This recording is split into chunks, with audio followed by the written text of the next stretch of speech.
Brought to you by Agilus Diagnostics. Health test की बात आती है तो मैं भरोसा करता हूँ India largest diagnostics company Agilus diagnostics. खुद को टेस्ट करते रहो। तो आदाब, नमस्कार, गुड इवनिंग, सत श्रीकाल। एक बार फिर आप तमाम लोगों का स्वागत है क्राइम तक की कहानी के इस एपिसोड में। उम्मीद है पूरी फैमिली अच्छी होगी, अपना और अपनों का ख्याल रख रही होगी। जिस वक्त कोलकाता जूनियर डॉक्टर का केस हर जगह सुर्खियों में था, वो अगस्त का महीना था और उसी अगस्त के महीने में कोलकाता से दूर महाराष्ट्र के बदलापुर में एक और इंसिडेंट हुआ था। बदलापुर के एक आदर्श स्कूल में 2 नाबालिग बच्चियों के साथ यौन शोषण का इल्ज़ाम लगा था 27 साल के एक उसी स्कूल के सफाई कर्मचारी के ऊपर, जिसका नाम अक्षय शिंदे। 12 अगस्त को ये वारदात हुई, 14 अगस्त को इसका खुलासा हुआ और 17 अगस्त को अक्षय शिंदे को पुलिस ने गिरफ्तार किया। वो भी तब जब लोगों ने हंगामा किया, विरोध प्रदर्शन शुरू हो गया और जैसे कोलकाता जूनियर डॉक्टर को लेकर हो रहा था वैसे ही बदलापुर में शुरू हो गया, मुंबई में शुरू हो गया। तो काफ़ी सरकार और पुलिस पर इसको लेकर दबाव था। अब अक्षय शिंदे को पुलिस ने गिरफ्तार किया। गिरफ्तार करने के बाद अदालत में पेश किया, पुलिस हिरासत मिली। पुलिस हिरासत में उससे पूछताछ की गई करीब 10 दिनों तक। फिर अराउंड 26 और 27 अगस्त को पुलिस कस्टडी ख़त्म होती है और अक्षय शिंदे को जुडिशल कस्टडी यानी न्यायिक हिरासत में तलोजा जेल भेज दिया जाता है। अब वो तलोजा जेल में बंद है। इधर पुलिस अपनी तफ्तीश कर रही है, लेकिन उसकी गिरफ्तारी, पुलिस की जांच के बावजूद लोगों का गुस्सा कम नहीं हो रहा था। लगातार वहाँ रैलियाँ, कैंडल मार्च, विरोध प्रदर्शन, जो अपोजिशन पार्टी है उसने भी इसको इशू बना दिया। तो ये मामला कहीं से ठहर नहीं रहा था। जैसे कोलकाता वाला महीने भर तक चला, तो वहाँ भी बदलापुर के इस इंसिडेंट को लेकर तमाम गुस्सा था और लगातार ये हर रोज़ मुद्दा उठ रहा था। बल्कि अभी कल परसों भी एक रैली निकलनी थी बदलापुर में इसी इंसिडेंट को लेकर बच्चों के साथ। अब ये सारी कहानी आपको पता है। अब अक्षय शिंदे जेल के अंदर है, बाहर लोगों का गुस्सा है, लोग जस्टिस की मांग कर रहे हैं, इंसाफ की मांग कर रहे हैं। हालांकि जो मुजरिम है वो पकड़ा गया है, बल्कि मुजरिम नहीं मुलजिम कहेंगे, क्योंकि जब तक इल्ज़ाम साबित कोर्ट में नहीं हो जाता। अभी वो जेल में है, अभी पुलिस की चार्जशीट दाखिल नहीं हुई, अभी ये मामला अदालत में जाएगा, उसके बाद बहस होगी, जिरह, दलील, सबूत, गवाह सब पेश किए जाएंगे और फिर फैसला आएगा। लेकिन इधर बाहर लोग गुस्से में हैं, सरकार पर उंगलियां उठ रही हैं, महाराष्ट्र पुलिस पर उंगलियां उठ रही हैं। लेट से FIR क्यों किया, पूरी जांच पहले क्यों नहीं की, स्कूल प्रशासन पर हुई, स्कूल प्रशासन को ही बदल दिया गया। अब लगा था कि धीरे धीरे ये मामला ख़त्म हो जाएगा, लेकिन हुआ नहीं।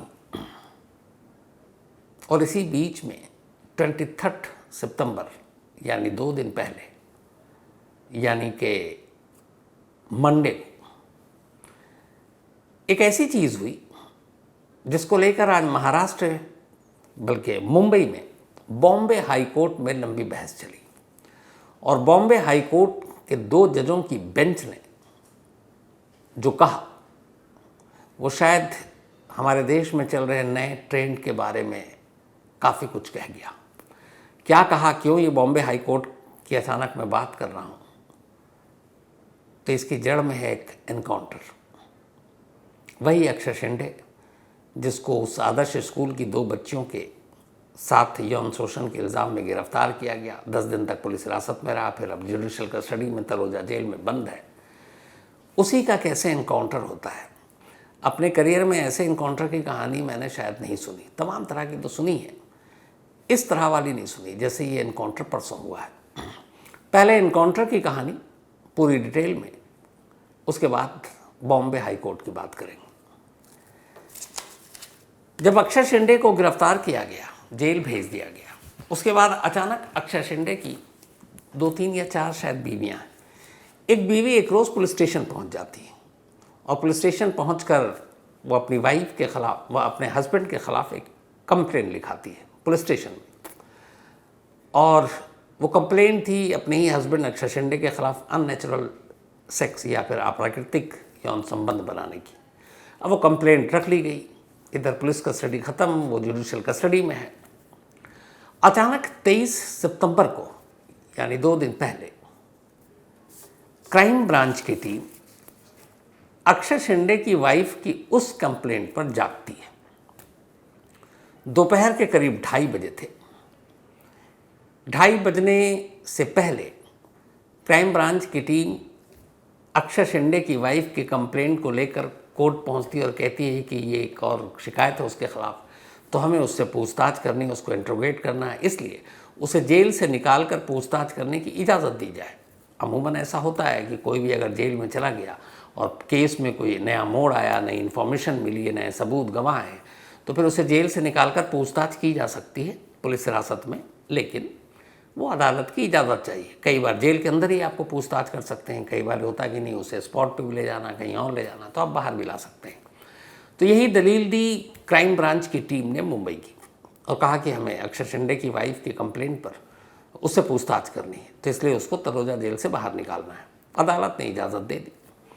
अब अदालत ने इजाज़त दे दी, इसके बाद 23 सितंबर यानी कि 23 सितंबर सोमवार के दिन दोपहर 2:30 बजे ठाणे में क्राइम ब्रांच का एक दफ्तर है। उस क्राइम ब्रांच के दफ्तर से एक जेल वैन या पुलिस वैन कहें, महाराष्ट्र में उसको पुलिस का डब्बा भी कहते हैं, बड़ी वाली जो गाड़ी होती है, तो एक जेल वैन तैयार। उस जेल वैन का ड्राइवर जो है वो एक एक्स सर्विसमैन है और उस वैन में अब 4 पुलिस वाले बैठते हैं। उनमें से एक सब इंस्पेक्टर है, सब इंस्पेक्टर जिनका नाम है संजय शिंदे, और ये इन चारों लोगों को लीड करते हैं क्योंकि ये सब इंस्पेक्टर थे। इनके साथ जो 3 और पुलिस वाले थे वो इनके जूनियर थे। उनमें से एक था एपीआई नीलेश मोरे, एक हवलदार अभिजीत मोरे और एक और हवलदार हरीश तावड़े। तो हरीश तावड़े, अभिजीत, नीलेश और ख़ुद सब इंस्पेक्टर संजय शिंदे उस जेल वैन में या फिर पुलिस वैन में बैठते हैं और क्राइम ब्रांच के दफ्तर से, ठाणे से तलोजा जेल के लिए निकलते हैं। तलोजा जेल पहुंचने में करीब इनको 1.5-2 घंटे का वक्त लगता है शायद। ये वहां पहुंचते हैं और ठीक शाम के 5:30 बजे अक्षय शिंदे को जेल से निकालकर उसी वैन में बिठा देते हैं। अब उस वैन में बैठते हैं।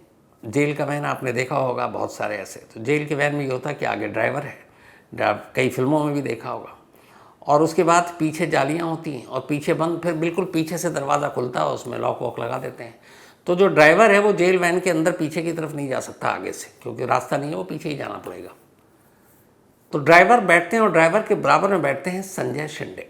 अब संजय शिंदे जो सब इंस्पेक्टर हैं, इनकी छोटा सा इनका तारुफ परिचय करा दूँ कि ये एनकाउंटर स्पेशलिस्ट के तौर पर भी जाने जाते हैं। उसकी वजह यह है कि मुंबई के जो बड़े बड़े एनकाउंटर स्पेशलिस्ट हुए, जो बड़े नाम हैं, दया नायक हो, प्रदीप शर्मा हो, हेमंत करकरे हों, तो उनमें से प्रदीप शर्मा जिनके नाम 100 से ज़्यादा एनकाउंटर है, उन प्रदीप शर्मा के अंडर में संजय शिंदे ने काम किया हुआ है। अब 100 एनकाउंटर किया संजय शिंदे साथ में, तो सोचिए कितने एनकाउंटर में हिस्सा लिया होगा। तो वही संजय शिंदे जो एनकाउंटर एक तरह से का पार्ट रह चुके हैं टीम का, अक्षय शिंदे को लेने के लिए तलोजा जेल जाते हैं अपने 3 पुलिस वालों के साथ। अब उसके बाद वो गाड़ी में बैठे, संजय शिंदे ड्राइवर के बराबर में बैठते हैं और बाकी 3 पुलिस वाले वैन के अंदर अक्षय शिंदे को लेकर बैठ जाते हैं। पीछे से वैन का दरवाज़ा बंद है। अब गाड़ी चलती है। अब इनको लेकर जाना है ठाणे क्राइम ब्रांच के ही दफ्तर पूछताछ करने के लिए। अब वहाँ से ये गाड़ी चलती है। शाम के करीब 5:30 बज रहे थे। अब इस पुलिस वैन या जेल वैन को तलोजा जेल से निकले हुए और चलते हुए लगभग 55 मिनट हो चुके थे। 5:30 ये गाड़ी तलोजा जेल से निकली और अब 6:25 का वक्त हो गया था शाम का, और ये गाड़ी उस वक्त मुंब्रा हाईवे से गुजर रही थी। मुंब्रा हाईवे में भी उस जगह से जहाँ पहाड़ों को काटकर रास्ते बनाए गए हैं। ये वो इलाका है जो आमतौर पर बड़ा सुनसान रहता है, कोई बस्ती नहीं है, कोई दुकानें नहीं है। अब जब बस्ती नहीं है, दुकान नहीं है, इवन सड़क पे लाइट नहीं है, क्योंकि पहाड़ी रास्तों को चीरते हुए बनाया गया, तो गाड़ियों की लाइट ही वहाँ पे लाइट होती है। सीसीटीवी कैमरा तो बहुत दूर की बात है, और पैदल चलने वाला तो अब भूल जाइए कि कोई विटनेस मिलेगा। यहाँ लूटपाट की बहुत सारी घटनाएं हो चुकी थी। तो अब 55 मिनट के बाद जेल से निकलते हुए हो चुका है, और ये गाड़ी पुलिस वैन अब उसी मुंब्रा बाईपास पर पहुंचती है। 6:25 का वक्त हुआ था। अचानक जेल वैन के अंदर से तेज़ तेज़ लड़ने की आवाज़ आती है। ये मैं एफआईआर की कहानी आपको बता रहा हूँ जो संजय शिंदे ने खुद एफआईआर में लिखवाया, यानी ये उनके बयान है, मेरे कहानी नहीं है। तो पहले उनकी, फिर इस कहानी के उनके झोल बताऊंगा। तो संजय शिंदे के हिसाब से 6:25 हुआ था। वो ड्राइवर के बराबर में आगे बैठे थे, पीछे वैन के अंदर 3 पुलिस वाले और अक्षय शिंदे। तभी 6:25 पर अचानक पीछे से शोर की आवाज़ आती है। उन्हें लगता है कुछ बात कर रहे हैं या चीख रहे हैं। लेकिन इसी दौरान फिर अचानक संजय शिंदे के मोबाइल पर घंटी बजती है।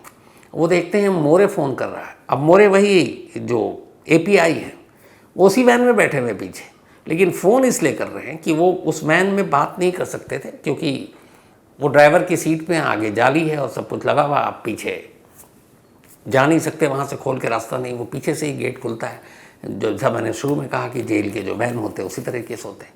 तो मोरे फ़ोन करता है संजय शिंदे को। संजय शिंदे को वो कहता है कि ये अक्षय शिंदे जो है ये बहुत गुस्सा हो रहा, लड़ रहा, पूछ रहा है हमें क्यों जेल से हमें क्यों निकाला, हमें कहाँ लेकर जा रहे हो, अब तो मैं जेल में था, सारी चीज़ें ख़त्म हो गई। और वो लड़ रहा है, हाथापाई करना चाह रहा है, तो आप देख लो। तो संजय शिंदे के हिसाब से जैसे ही मोरे का फ़ोन आया, उन्होंने ड्राइवर को कहा गाड़ी रोको, साइड में गाड़ी रुकवाते हैं, और वो खुद पीछे जाते हैं और पीछे का दरवाज़ा खोल कर अब उन 3 पुलिस वाले और अक्षय शिंदे के साथ बैठ जाते हैं उसी पुलिस वैन में। अब ड्राइवर आगे अकेला है, 4 पुलिस वाले हैं अंदर और एक अक्षय शिंदे है, वो आरोपी। अब गाड़ी चल रही है। उन्होंने कहा कि जैसे ही वो बैठे वो और भड़क गया। उसने कहा हमें बताओ कहाँ ले जा रहे हो, क्या कर रहे हो, हमें क्यों ले जा रहे हो। और उसके बराबर में मोरे बैठे थे, एपीआई। जो संजय शिंदे, उनका बयान है कि अचानक बात करते करते गुस्से में उसने जो मोरे हैं एपीआई, उनके कमर पर हाथ मारी। कमर पे पैंट के नीचे उन्होंने अपनी सरकारी पिस्टल लगा रखी थी। अब वो पिस्टल छीनने की कोशिश करने लगा। मोरे साहब बचा रहे हैं कि पिस्टल ना छीने, और वो छीनने की कोशिश कर रहा है। और इसी दौरान इस छीना झपटी में अचानक मोरे का वो पिस्टल जो है वो लोड हो जाता है। और लोड होने के बाद इसी छीना झपटी में वो पिस्टल से गोली चल जाती है, और वो गोली जो एपीआई मोरे हैं उनके बाएं पैर में जांघ के पास लगती है। इसके बाद वो नीचे गिर पड़ते हैं। अब पिस्टल अक्षय शिंदे के हाथ में है। फिर वो 2 गोली चलाता है इन 3 पुलिस वालों की तरफ। नसीब इतना अच्छा कि ये दोनों गोली कहीं और निकल जाती है, तीनों बच जाते हैं।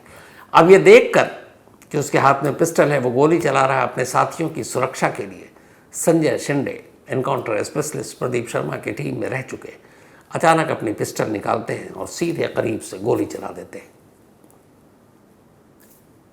उसके बाद जब गोली चलाते हैं, अक्षय शिंदे गिर जाता है।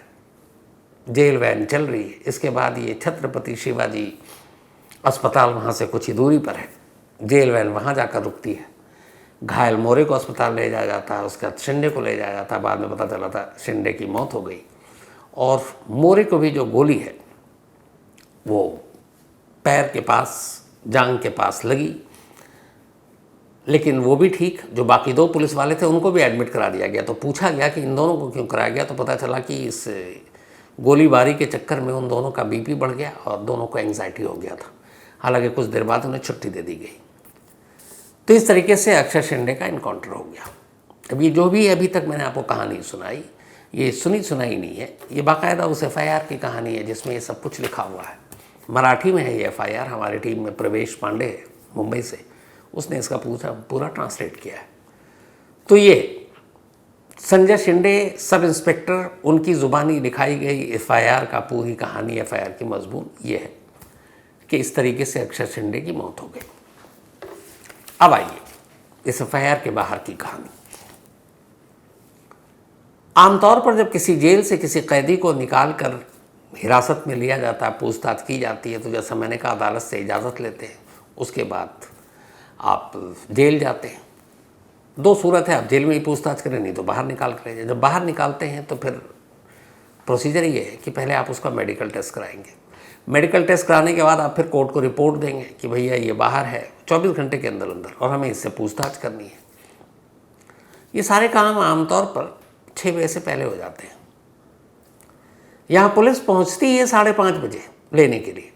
अब 5:30 के बाद कौन सी अदालत बैठती है? वो कई बड़े मामलों में सुप्रीम कोर्ट रात को बैठ गई, वो अलग बात है, वरना ऐसे मामलों में तो कभी बैठेगी नहीं। एक तो अदालत नहीं बैठेगी, दूसरी मेडिकल, उसके बाद तो आपको जल्दी थी क्या कि इतने शाम को आप लेने पहुँचे? आप आराम से सुबह जाते हो, उसके बाद लेकर निकल लेते। लेकिन ये शाम को पहुँचते हैं 5:30 बजे। पहली चीज़, क्यों? मुंबई पुलिस के पास या महाराष्ट्र पुलिस के पास इसका जवाब नहीं है। अब दूसरे बड़े सारे इत्तेफाक होते हैं। इत्तेफाक ये कि जब ये सब कुछ झगड़ा हुआ, अक्षय शिंदे ने जब गुस्सा किया, अक्षय शिंदे ने जब मोरे की कमर से पिस्टल निकाली, उसके बाद पलट कर उसे गोली मारी गई, तो ये सब कुछ उस वक्त हो रहा था जब ये पुलिस वैन उस मुमरा बाईपास के उस एरिया से गुजर रही थी जहाँ सबसे ज़्यादा सन्नाटा था, जहाँ दूर दूर तक कोई इंसान नहीं, जहाँ कोई सीसीटीवी कैमरा नहीं, जहाँ कोई चश्मदीद नहीं, कोई गवाह नहीं, विटनेस नहीं, आगे पीछे गाड़ी नहीं। एक इत्तेफाक था। दूसरा, अमूमन पुलिस वाले ठीक ठाक होते हैं, हट्टे कट्टे भी होते हैं। इस वैन के अंदर 4 पुलिस वाले थे और एक अक्षय शिंदे। और अक्षय के बारे में जो हाईकोर्ट की कमेंट्स है वो ये है कि वो कमज़ोर है, शारीरिक रूप से, शायद बनावट में, फिजिक में। अब 4 पुलिस वाले हैं, वो एक अकेला है। 4 पुलिस वाले मिलकर एक अक्षय पर काबू नहीं पा पाए उस वैन के अंदर। चलिए, कोई बात नहीं। जब पुलिस कहीं पर बाहर निकलती है, जब तक कि वो सिचुएशन ना हो, तो अमूमन जब आप किसी को लेकर जा रहे हैं या कुछ कर रहे हैं, आमतौर पे सेफ्टी के लिए सरकारी पिस्टल सारे लॉक्ड होते हैं, अनलॉक नहीं होते, क्योंकि उससे खतरा होता है कभी भी फायर हो जाए। अब यहाँ सवाल ये है कि FIR में लिखा हुआ है कि छीना छबड़ी में गोली लोड हो गई। अब ये कैसे हुई है तो वही बताएंगे शिंदे साहब। दूसरा, अगर अनलॉक था तो उसको लॉक था तो अनलॉक करने में एक ताकत लगती है और बाकी उसकी टेक्निकल चीज़ें होती हैं, वो उसे कैसे पता शिंदे को? इसका जवाब नहीं। ये सारे वो सवाल बता रहे हैं जो पुलिस से पूछे गए और उनका जवाब नहीं है, बल्कि हम लोगों के रिपोर्टर जो है, बाकी रिपोर्टर ने कमिश्नर साहब से सवाल किया, उनके जवाब नहीं है। तो अनलॉक्ड पिस्टल लेके आप कैसे घूम सकते हैं?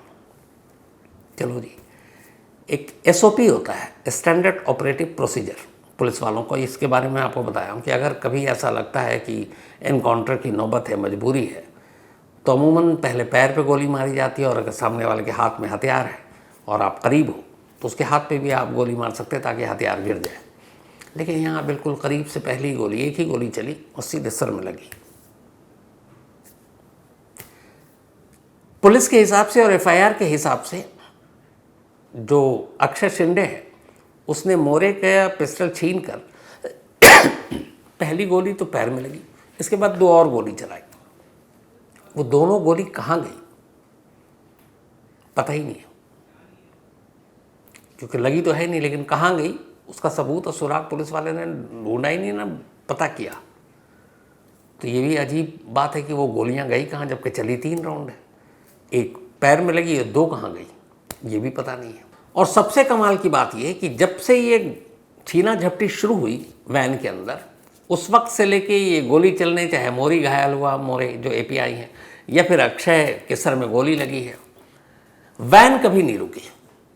ये वैन भागती रही सड़क पर, और रुकी कहाँ? सीधे जाकर छत्रपति शिवाजी अस्पताल, जो कलावल शायद एरिया वहाँ पर है। अब ये कमाल की बात है, जबकि यहाँ पर भी ये तरीका और नियम ये होता है कि अगर शूट आउट हो गया, गोली चली, तो सबसे पहले तो आपके साथी को गोली लगी है अगर मान लीजिए, तो आप वहीं पे रोकेंगे, लोगों से मदद लेंगे या फिर फोर्स से मदद लेंगे, बैकअप लेंगे, जो लोकल पुलिस है वहाँ आप इन्फॉर्म करेंगे, और उसके बाद आप आके जाएंगे। लेकिन यहाँ सब कुछ होता रहा, लेकिन एक बार भी, सिवाय जब संजय शिंदे गाड़ी रुकवा कर पीछे जाते हैं अंदर वैन के, उसके बाद से ये गाड़ी सीधे अगर कहीं आकर रुकी है तो वो आकर अस्पताल में रुकी है, बीच में कहीं नहीं रुकी है। अब ये वो जो सारी चीज़ें थी, इसी के बाद अक्षय शिंदे के जो पिता है वो पहुंच गए बॉम्बे हाईकोर्ट। बॉम्बे हाईकोर्ट में आज लंबी बहस हुई, और जो हाईकोर्ट ने सारे सबूत और सारी चीज़ें देखी, FIR की कॉपी देखी, उसके बाद जो उनके कमेंट्स हैं वो ये है कि कम से कम ये इनकाउंटर तो नहीं है। अब इसका मतलब है, जो डायरेक्ट नहीं बोल पाए कि इनकाउंटर नहीं है, तो इसका मतलब है सरकारी किलिंग। ये एक कत्ल है। अदालत ने सीधे सीधे सवाल पूछे कि अगर 3 गोली चली तो बाकी के 2 कहाँ गए? आपने उन खोखों का क्या किया? कहीं से बराबर नहीं किया, जबकि वो क्राइम सीन और प्रूफ के तौर पे होना चाहिए। आपने गोली पैर या हाथ में क्यों नहीं मारी, सीधे सर पे क्यों मारी? 4 पुलिस वाले थे, फिर भी आप चारों मिलकर उसको काबू क्यों नहीं पाए? और जो सबसे बड़ा मकसद मोटिव ये है कि एक बड़ा केस, आदर्श स्कूल में 2 बच्चियों के साथ यौन शोषण का ये बड़ा मामला है। अब उस मामले के बाद सारी पूछताछ आपने कर ली, उसको जेल भेज दिया और अचानक उसकी 3-4 बीवियों में से एक बीवी सामने आकर उस पर एक एलिगेशन लगाती है और आप आनन फानन में कहते हैं कि अच्छा इस पर भी इन्वेस्टिगेशन करनी है, और आप उसके बाद कहते हो कि इसको जेल से बाहर निकालना है। तो ये जो टाइमिंग और जेल से बाहर निकालने का मोटिव और बीवी का ये कंप्लेंट, ये बड़ा शक पैदा करता है कि बाहर लाने के लिए कोई ना कोई तो एक वजह चाहिए थी। तो वजह कहीं ये बीवी की कंप्लेंट तो नहीं थी, क्योंकि बाहर लाएंगे तभी फिर एनकाउंटर होगा। इन सारे सवालों को साथ आज हाईकोर्ट ने महाराष्ट्र पुलिस की एक तरह से बहुत खिंचाई की और 7 दिन के अंदर बहुत सारे सवाल दिए हैं और कुछ सबूत दिए हैं और कहा कि ये सब लेकर आप आएंगे और हो सकता है 7 दिन बाद कोई फैसला भी सुना दे हाईकोर्ट। तो इस केस में कम से कम मुंबई पुलिस फंसती हुई नजर आ रही है। हालांकि एक दूसरा पहलू ये है कि अब हमारे देश में इस तरह के एनकाउंटर अब एक ट्रेंड बनता जा रहा है। उसकी वजह यह है कि अब लोगों को अदालतों पर भी शायद इतना वक्त लेते हैं, भरोसा तो रहा नहीं। हाथों हाथ इंसाफ चाहिए, सड़क पर इंसाफ चाहिए, बेशक वो पुलिस के हाथ क्यों ना हो। तो इसीलिए अब इनकाउंटर को लेकर ना सवाल किया जाता, ना उठाया जाता है और कहा जाता है कि यही सही है।